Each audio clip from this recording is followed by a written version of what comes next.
Jungkook, আমার সাথে কিছু করো না, আমাকে যেতে দাও। একদম চেঁচামেচি করবি না, তোকে কি যেতে দেওয়ার জন্য বিয়ে করেছি? কি করছো জাঙ্কুক? এই একদম চুপ, কোনো শব্দ করবি না। বলে জাঙ্কুক থেকে ধাক্কা দিয়ে পেছনে ফেলে দিল। কাছে আসবে না বলছি।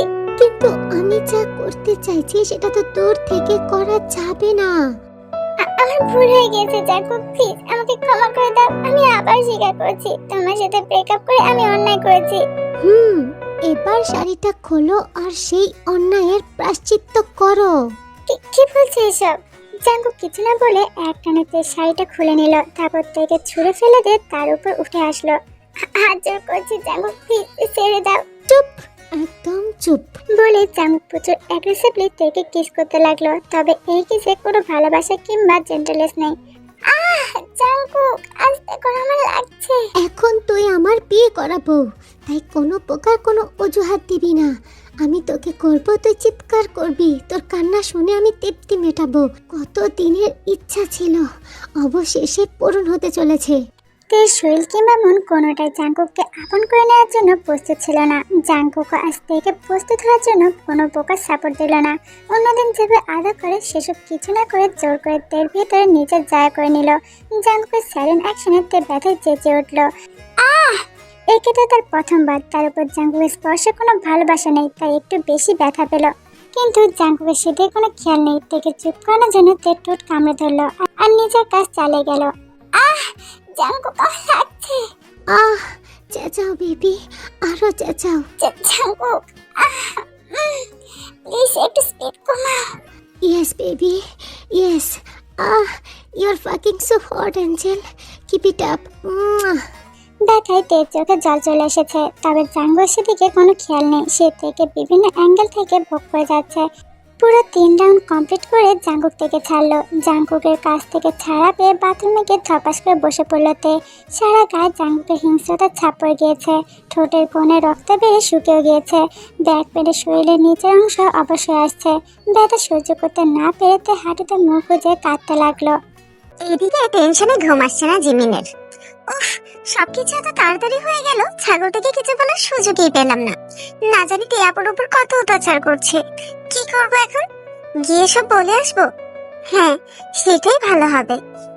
যেমন ভাবনা তেমন কাজ। জিমি নিজের ঘর থেকে বেরিয়ে জঙ্কুকের ঘরের দিকে যাচ্ছিল, কিন্তু সেখানে পৌঁছানোর আগে কে একজন জিমিনের হাত টেনে ধরলো আর রাগে কণ্ঠে বলল, এত রাতে কোথায় যাচ্ছিস? হ্যাঁ, সেটা কি তোকে বলে যেতে হবে নাকি?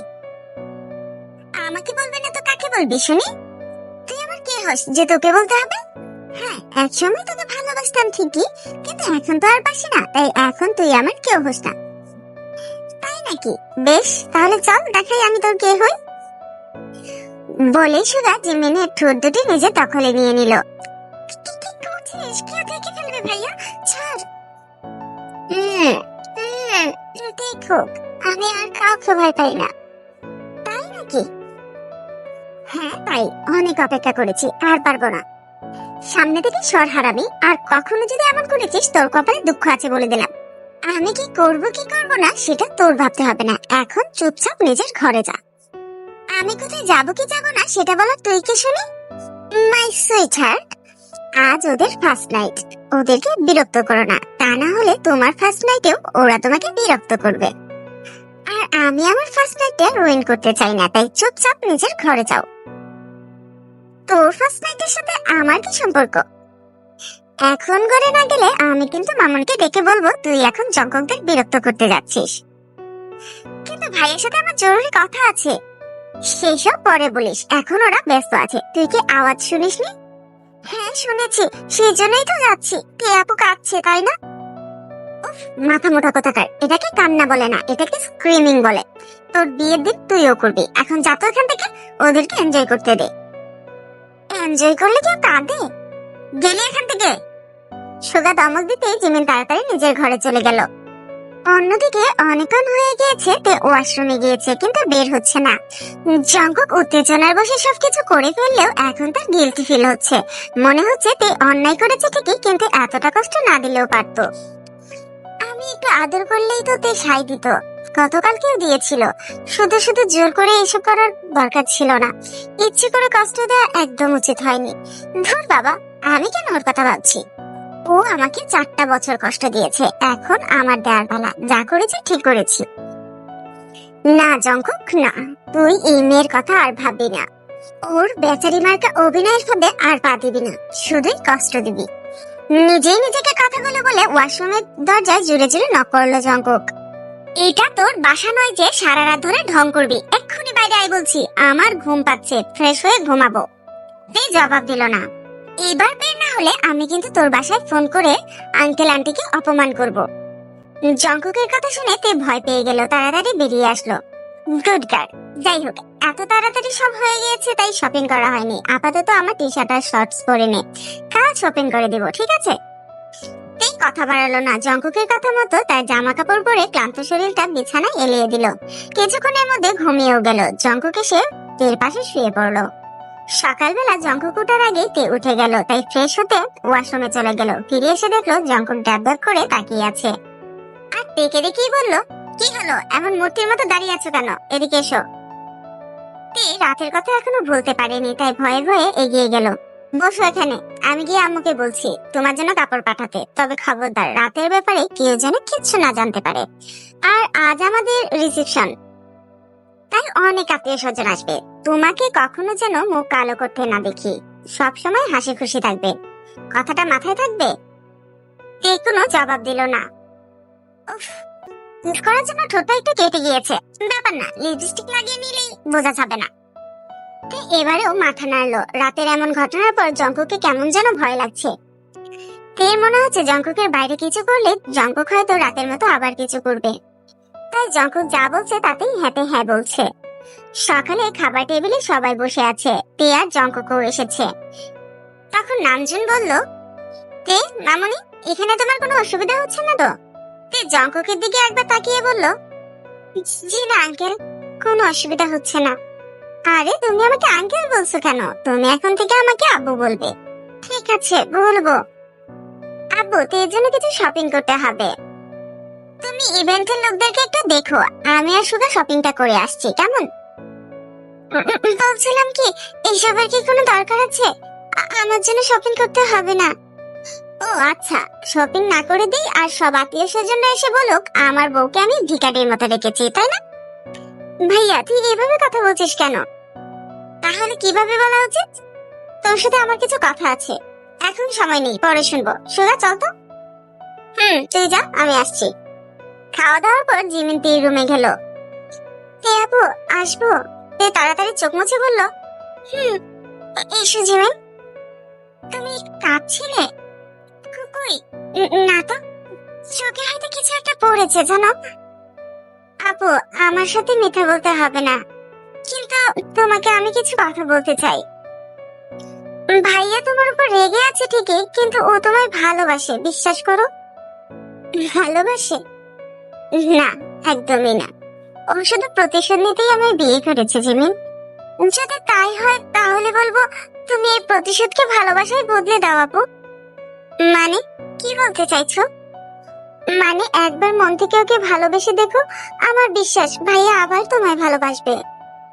আমার কথা ছাড়ো, তুমি তোমার কথা বলো। এবার তো সুগা ভাইয়া তোমাকে ভালোবাসবে, তাই না? বাসলেই কি, আগে তো আমি বাসিনি, এখন আমিও বাসবো না। কেন বাসবে না? তুমি চাও না সুগা ভাইয়া তোমাকে ভালোবাসুক? চাই, কিন্তু আগে ওকে একটু কষ্ট দিব। এতদিন অপেক্ষা করেছে, এবার আমি করাবো। এতদিন তো আমি পাত্তাই দেয়নি। আচ্ছা দে আপু, এমন হতে পারে না ভাইয়াও তোমাকে কষ্ট দিতে চাইছে, পরে ঠিকই ভালোবাসবে। ঝিমিন, তোমাদের ব্যাপারটা আলাদা, আমাদের ব্যাপারটা আলাদা। জঙ্কুক আমাকে একটুও ভালোবাসে না। শোনো আপু, আমি তোমাকে কিছু কথা বলছি, তুমি মনোযোগ দিয়ে শোনো, কেমন? বেশ অনেকক্ষণ ধরে জিমিন তেকে কিছু একটা বোঝালো। এভাবে দেখতে দেখতে কেটে গেল সারাদিন। সন্ধ্যা হতেই বিয়ে বাড়ি জমে উঠল। জঙ্কুক গেস্ট আর বন্ধু বান্ধব নিয়ে ব্যস্ত। পার্লার থেকে লোক এসেছে তেকে সাজাতে, কোনো কিছুর কমতি রাখিনি জঙ্কুক। গয়না থেকে শাড়ি সব কিনে দিয়েছে। তে স্টেজে বসেছিল, তখন জিমিন সেখানে আসলো। দেখেছো, বলেছিলাম না ভাইয়া তোমায় এখনো ভালোবাসে। কিভাবে বুঝলে? তা না হলে কি এত কিছু কিন্তু তোমার জন্য? আঙ্কেল আন্টি, তোমার আত্মীয় স্বজন, এমনকি তোমার সব ফ্রেন্ডদের ইনভাইট করেছে। হ্যাঁ করেছে, কিন্তু তুমি হয়তো খেয়াল করোনি, জঙ্কুক আমার কাছে আসা তো দূর, আমার দিকে একবার ফিরেও তাকায়নি। একটু সময় দাও, সব ঠিক হয়ে যাবে। যাই হোক, তোমায় খুব সুন্দর দেখাচ্ছে জিমিন। থ্যাঙ্কস ভাবি। সুগা ভাইয়া দেখলে খুব খুশি হবে। কেমন যে খুশি হবে সেটা আমি জানি। ও একদম চায় না আমি সাজগোজ করি কিংবা আমাকে সুন্দর দেখাক। যাই হোক, আচ্ছা থাকো ভাবি, আমি এখন আসছি। জিমিন স্টেজ থেকে নেমে বাসার দিকে যেতে নিতেই অন্ধকারের মধ্যে কেউ তার পেটে জোরে আঁচড় কাটলো। জিমিন তাড়াতাড়ি লাইটের কাছে এসে দেখলো পেটের খালি অংশে নখের আঁচড়, তা থেকে রক্ত বেরিয়ে গিয়েছে। ব্যথার আগে জিমিন কেঁদে দেওয়ার অবস্থা। সেই আগে কটমট করতে করতে সুগার কাছে গেল। সুগা তখন বন্ধুদের সাথে ছিল। এই জঙ্গলি বেড়াই, এদিকে শোন একটু। জিমিন, তুই তো ভদ্রতা শিখিস নি, বড় ভাইকে ভাইয়া বলে ডাকতে পারিস না? জঙ্গলি বেড়াই আবার কি? তোর ফালতু কথা রাখ, আগে বল আমার পেটে আঁচড় কেটেছিস কেন? আমি কেটেছি কে বললো? জঙ্গলি বিড়াল ছাড়া আঁচড় কাটবে কে? হ্যাঁ, বিড়াল বিড়ালের কাজ করেছে। বিড়ালের কাজই তো আঁচড় কাটা, তাই না? ফালতু কথা বাদ দিয়ে বল কেন বললি? তাহলে তুই বল, তুই কোন সাহসে পেট বের করে ড্রেস পরেছিস? আমি কি ড্রেস পরবো? তোকে বলতে যাবো কেন? হ্যাঁ, কেন বলবি তাই না? ওকে ফাইন, দেখাচ্ছি কেন বলবি। বলেই সুগা জিমিনকে টানতে টানতে বাসার ভিতরে নিয়ে গেল। বাগানে স্টেজ করা হয়েছে, তাই বাসায় কোনো লোকজন নেই, সবাই স্টেজের কাছে গিয়েছে। সুগা জিমিনকে একটা খালি করে নিয়ে গেল, তারপর দরজা লক করে দিল। কি করছিস ভাইয়া? সুগা উত্তর না দিয়ে জিমিনের লেহেঙ্গার ওড়নাটা এক টানে ছুঁড়ে ফেলে দিল। তারপরে হাঁটু গেড়ে জিমিনের সামনে বসে পড়লো। জিমিনের কোমর শক্ত করে ধরে পেটের খালি অংশে মুখ ডুবিয়ে দিল। ভাইয়া কি করছিস? ছাড়। কেন ছাড়বো কেন? ছেলেরা তোর কোমর আর পেট দেখে যেন এমন কিছুই করে, সেই জন্যই তো এই ড্রেস পরেছিস, তাই না? তুই এসব কি বলছিস? মিথ্যা কিছু বলছি না। একটা ছেলে একটা মেয়ের দিকে কেমন দৃষ্টিতে তাকায় সেটাই বোঝানোর চেষ্টা করছি। জিমিন এবার আর কিছু না বলে ঠাস করে সুগার গালে থাপড় বসিয়ে দিল। সুগা কিছু না বলে নিজের ব্লেজারটা খুলে জিমিনের উপর ছুঁড়ে ফেলে বলল, নিজের সম্মান নিজে রাখতে শিখ। জিমিন সুগার দিকে হা হয়ে তাকিয়ে থাকলো, আর সুগা চলে গেল। রাত বেড়েছে, সব গেস্ট চলে গিয়েছে। তে বিছানায় বসে আছে, আর জঙ্কক বারান্দায় দাঁড়িয়ে ফোনে কথা বলছে। হুট করে বিয়ে করায় অনেকেই অনুষ্ঠানে আসতে পারেনি, এখন তাদের সাথেই কথা বলছে জঙ্কক। জঙ্কক সারাদিন তের কাছে না আসলেও এবার তের দিকে তাকানোর পর কেন যেন নিজেকে আর আটকাতে পারছে না। কথা বলার মাঝে জঙ্কক তেকে বারবার দেখছে। মেয়েটা বড্ড ভয় পেয়েছে, ভয়ে জড়সড় হয়ে বসে আছে, চোখ মুখে জড়তা। জঙ্ককের কাছে তেকে এই মুহূর্তে একদম অন্যরকম দেখাচ্ছে। শাড়ি, ভারী গহনা, এত সাজ জঙ্ককের ইচ্ছে করছে সবকিছু নষ্ট করে দিতে, আর নিজের উপরে রাগ হচ্ছে। কেন এত সুন্দর লাগছে ওকে? সবাই সারাদিন ওকে দেখেছে, এটা যেন সে সহ্য করতে পারছে না। জঙ্কক মনে মনে সিদ্ধান্ত নিয়েছে আজ রাতে তের গায়ে হাত দিবে না। একে তো এত ঝুট ঝামেলা করে বিয়ে হয়েছে, তার উপর গতকাল জঙ্কক যা যা করেছে, তারপরে অনেক প্যারা গিয়েছে তের উপর দিয়ে, তাই আজ কিছু করবে না ভেবেছিল, কিন্তু এখন কিছুতেই নিজেকে থামাতে পারছে না। যতবার তের কাপা কাপা ঠোঁটের দিকে চোখ যাচ্ছে, গায়ের পশম দাঁড়িয়ে যাচ্ছে। জঙ্কক তাড়াতাড়ি চোখ সরিয়ে নিল, তারপর নিজেকে সান্ত্বনা দিল। কন্ট্রোল জঙ্কক, কন্ট্রোল, সব তো তোরই। যখন ইচ্ছা তখন বুক করতে পারবি। আজকে একটু ছাড় দে, জাস্ট কন্ট্রোল। কথাগুলো নিজেকে নিজে বলে জঙ্কক আবার ফোনে ব্যস্ত হয়ে পড়লো। ফোনে কথা শেষ করে রুমে ঢুকে দেখলো তে ঘুমিয়ে পড়েছে। জঙ্কক বেডসাইডে ফোনটা রেখে শুয়ে পড়লো, ভেবেছিল ঘুমিয়ে যাবে, কিন্তু তখন তে ঘুম ঘুম গলাতে বলল, আই এম সরি জঙ্কক।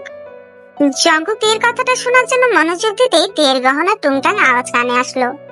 উফ, পাগলি কোথাকার, ফ্রেশ তো হয়েই নি, শাড়ি গয়নাও খুলেনি। আমি কি বাঘ নাকি ভাল্লুক যেভাবে ভয় পেতে হবে? এইসব পরে কিভাবে ঘুমাবে? ধুর, আমি বরং গহনাগুলো খুলে দিই, এভাবে আবার মানুষ ঘুমাতে পারে নাকি?